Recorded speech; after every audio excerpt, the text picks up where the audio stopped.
Welcome back to beyoungministry.blogspot.com, to another blog and to another podcast accessed through the Be Young Ministry YouTube page. Today we continue in the Gospel according to John. I'm here with our dog Millie, and we also have my oldest son's dog, Staley. Staley is a 65-pound chocolate lab, and of course Millie is our 32-pound German pinscher. She's not a Doberman. She's a German pinscher. Big difference. Big difference.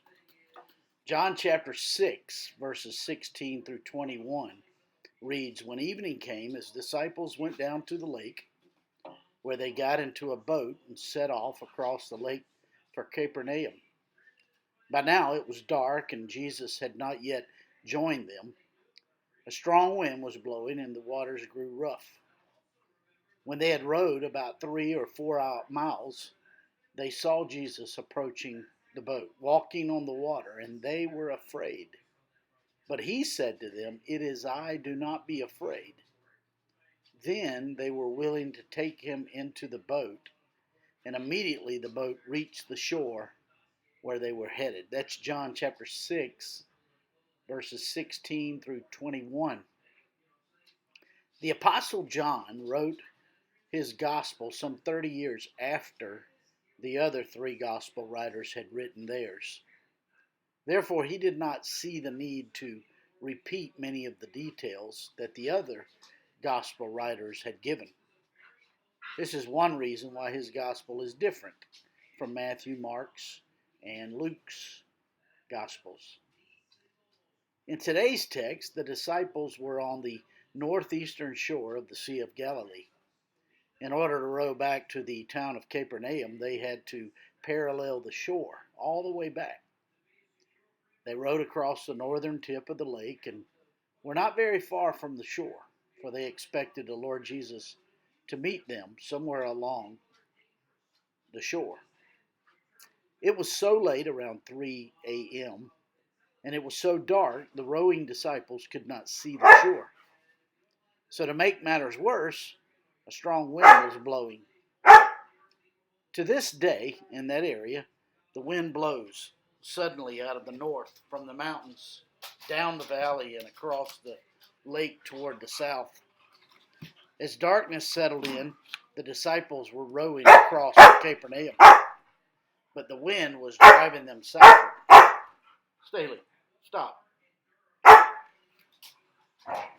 The wind was driving them southward.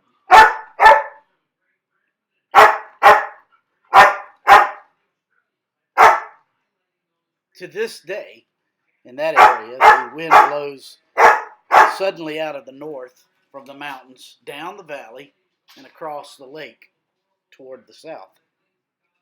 As darkness settled in, the disciples were rowing across to Capernaum, but the wind was driving them southward, and they lost sight of the shore and all possibility of picking up the Lord Jesus. Matthew writes, at 3 o'clock in the morning, the disciples found themselves right in the middle of the lake, far south of their intended target. The disciples were frightened, for they thought the Lord was a ghost. The Lord Jesus immediately answers disciples' fear with, "It is I, do not be afraid," which is the most repeated command in the Bible, repeated 365 times, one for every day. This trial is in the lives of the disciples teaches us that the Lord Jesus is the one whom we should find peace in amid our turmoil. The disciples were glad that the Lord Jesus got into their boat. Their fear was immediately relieved when they realized it was he who was walking on the water and was in control of not only the wind, but also the waves. The wind stopped immediately, and also the waves. This speaks more deeply to the power of the Lord Jesus.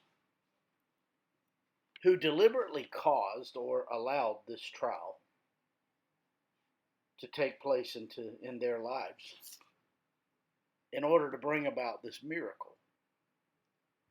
He had sent them off into the dark night and deliberately delayed his coming so that they might learn what he can do in such a time of trouble. If our faith responds as these disciples did, we will look for him and welcome him into all of our unique circumstances, be they strenuous like this, or be they pleasant. You see, Jesus is always saying to his followers, "It is I, do not be afraid." In fact, he always accompanies, "I am with you," with those words. This is why we should not fear, because he is with us, and he is in control of all things. And we can trust that he knows best. Even though we struggle with, is God going to do the right thing?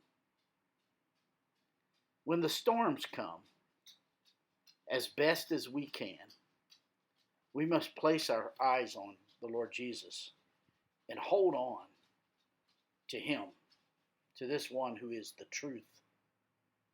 The strange thing about the truth is that it seems to leave its deepest imprint on us through the most turbulent moments of life. It is through the storms of life we learn it is the truth that is gaining an increasing hold on us. Such is the nature and the purpose of trials. My friends, I want to thank you for accessing this podcast and this blog. I trust it's helpful to you in your walk with the Lord. If I can be of further assistance to you, shoot me an email at beyoungministry@gmail.com. Hey, have a great day.